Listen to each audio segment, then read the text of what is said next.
আবরার ফাহাদ আমাদেরকে সেই পথ দেখিয়েছেন, সেই অনুপ্রেরণা দিয়েছেন।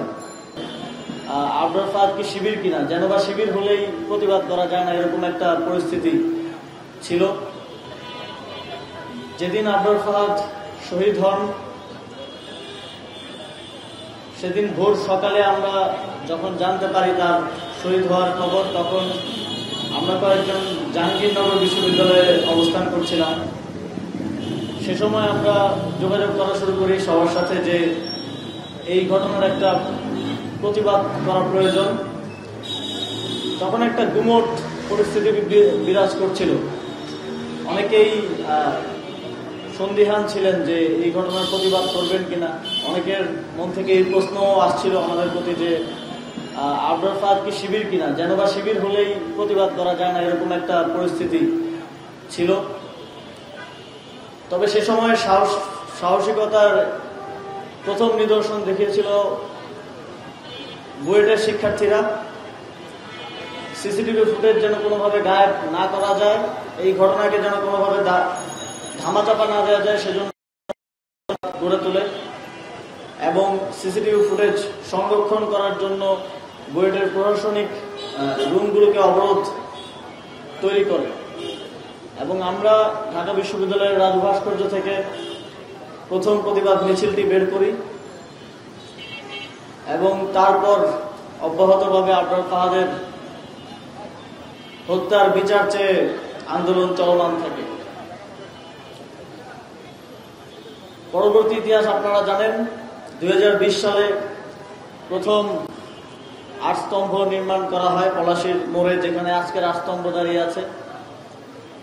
আগ্রাসন বিরোধী নির্মাণের কয়েক ঘন্টার মধ্যেই সেটা ভেঙে ফেলা হয়।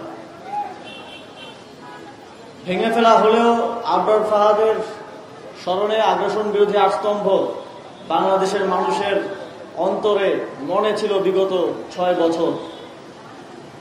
সেই আটস্তম্ভকে আবারও আমরা সেই একই জায়গায় প্রতিষ্ঠা করার উদ্যোগ নিয়েছি এবং সেটি আজকে উদ্বোধন হওয়ার মাধ্যমে বাস্তবায়িত হয়েছে। 8 স্তম্ভের স্ট্রাকচারের চেয়েও 8টি স্তম্ভে যে 8টি মূলনীতি লেখা আছে সেটা অত্যন্ত গুরুত্বপূর্ণ।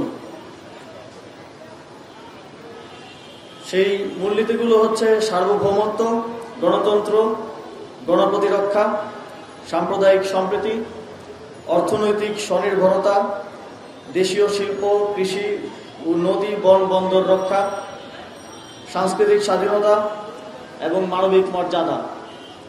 এই শব্দগুলোর মধ্যে এই অঞ্চলের মানুষের দীর্ঘ যে লড়াই এবং ভবিষ্যৎ যে লড়াই, সেই লড়াইয়ের মূল কথা লিখিত রয়েছে।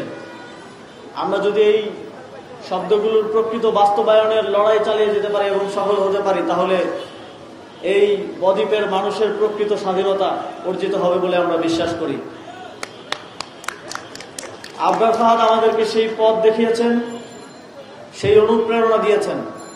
আমরা মনে করি জুলাই গণঅভ্যুত্থানের প্রত্যেক শহীদের শহীদ হওয়ার যে অনুপ্রেরণা, সেই অনুপ্রেরণা এসেছে আবরার ফাহাদের আগ্রাসন বিরোধী লড়াই থেকে। এবং আমাদের দীর্ঘ আগ্রাসনবাদ বিরোধী লড়াইয়ের অনুপ্রেরণা ছিলেন আবরার ফাহাদ। পরবর্তীতে আবরার ফাহাদকে শুধুমাত্র স্মরণ করতে গিয়ে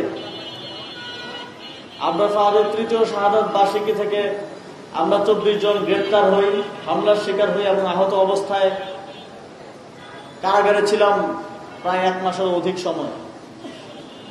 ফ্যাসিবাদের আমাদের আক্রমণ, আগ্রাসন আমাদেরকে আবরার ফাহাদদেরকে আরো বেশি অন্তরে ধারণ করার সাহস এবং শক্তি জুগিয়েছে।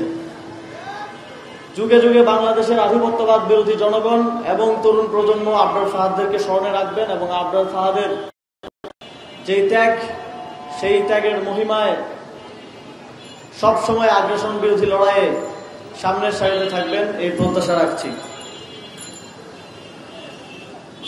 বন্ধুগণ, অন্তর্বর্তীকালীন সরকারের দায়িত্ব গ্রহণের পর জুলাই গণঅভ্যুত্থান সহ বিগত ফ্যাসিবাদের সময়ে যারাই আবরার ফাহাদের মতো আমাদের পথ দেখিয়েছেন, যারাই আত্মত্যাগ করেছেন, তাদেরকে স্মরণে রাখার জন্য আমরা অনেকগুলো উদ্যোগ গ্রহণ করি। কিন্তু দুঃখজনকভাবে ফ্যাসিবাদের সময়ে ফ্যাসিবাদ কায়েমের পেছনে যারা মূল ভূমিকা রেখেছেন, ঐতিহাসিক ভূমিকা রেখেছেন, তাদেরকে স্মরণ করার জন্য বিভিন্ন ভাস্কর্য, বিভিন্ন স্থাপনা করা হয়েছে আমরা দেখেছি। সেখানে শত শত কোটি, হাজার হাজার কোটি টাকার প্রকল্প নেওয়া হয়েছে আমরা দেখেছি। কিন্তু সে সময়ে অনেককেই আমরা প্রতিবাদ করতে বা টু শব্দ করতেও দেখিনি, সেগুলোকে উন্নয়নের একটা অংশ হিসেবে দেখানো হয়েছে। অথচ যখন আমরা আবরার ফাহাদের আটস্তম্ভ করতে গেলাম, এই আটস্তম্ভ নির্মাণ করতে ব্যয় হয়েছে মাত্র 39,59,000 টাকা, এবং আরো পারিপার্শ্বিক রাস্তা সহ অন্যান্য সংস্কার কাজগুলো মিলে সর্বমোট ব্যয় দাঁড়াবে 85 লক্ষ টাকা।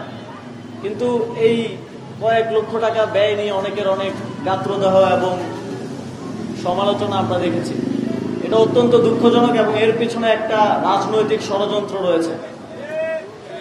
যখন আমরা জুলাই গণঅভ্যুত্থানের জুলাই স্মৃতিস্তম্ভ করতে যাই, কিংবা জুলাই গণঅভ্যুত্থানকে স্মরণ রাখার জন্য, ফ্যাসিবাদ বিরোধী লড়াইয়ের কোন নায়ককে স্মরণে রাখার জন্য, পরবর্তী প্রজন্মের কাছে পৌঁছে দেওয়ার জন্য কোনো উদ্যোগ গ্রহণ করতে যাই, তখন বিভিন্ন পত্রপত্রিকায় এবং এখানকার যেই ফ্যাসিবাদী এস্টাবলিশমেন্ট আছে সিভিল সোসাইটিতে এবং মিডিয়াতে আছে, তাদের নানা রকম বাধা, তাদের নানা রকম রিপোর্টের মুখে আমরা পড়ি।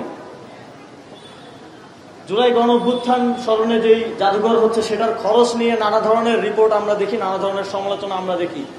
কিন্তু বিগত সময়ে শত শত ভাস্কর্য করতে গিয়ে কত হাজার কোটি টাকা খরচ করা হয়েছে, দুর্নীতি করা হয়েছে, লুটপাট করা হয়েছে। সেটা নিয়ে এই সুবিধাভোগী এস্টাবলিশমেন্টের ফ্যাসিবাদী যে এলিমেন্টগুলো আছে, তাদের কোনো সারা শব্দ আমরা দেখি না। এটাকে কোনোভাবেই অন্য কোনো লেন্সে দেখার সুযোগ নেই। এটা এই গণঅভ্যুত্থান এবং ফ্যাসিবাদ বিরোধী লড়াইয়ের নায়কদেরকে আড়াল করে রাখার এক ধরনের রাজনৈতিক ষড়যন্ত্র। এই রাজনৈতিক ষড়যন্ত্রের বিরুদ্ধে আমরা সব সময় সরব থাকব এবং এই রাজনৈতিক ষড়যন্ত্রকে আমরা সব সময় আমাদের লড়াইয়ের যে অনুপ্রেরণা, সেই অনুপ্রেরণা দিয়ে মোকাবেলা করে সামনের দিকে এগিয়ে চলব। তাদের এই ধরনের নানা ধরনের কথায় আমাদের জুলাইকে স্মরণে রাখার, আবরার ফাহাদদেরকে স্মরণে রাখার এবং আমাদের আগ্রাসনবাদ বিরোধী লড়াইয়ের সম্মুখ সারির যোদ্ধাদের স্মরণে রাখার যে প্রক্রিয়া, সেটা কোনোভাবেই বাধাগ্রস্ত হতে দেয়া হবে না। সর্বোপরি আবরার ফাহাদের স্মরণে আগ্রাসন বিরোধী আটস্তম্ভ নির্মাণে গত 40 দিনে যারা অক্লান্ত পরিশ্রম করেছে, সাথে বিগত 6 বছর ধরে ছিলেন এবং আগামী দিনে আমাদের এই আগ্রাসনবাদ বিরোধী হিরোদের স্মরণে রাখার জন্য, পরবর্তী প্রজন্মের কাছে পৌঁছে দেওয়ার জন্য কাজ করে চলেছেন এবং করবেন। সকলকে শুভেচ্ছা এবং ধন্যবাদ জানিয়ে আমার বক্তব্য শেষ করছি। আসসালামু আলাইকুম।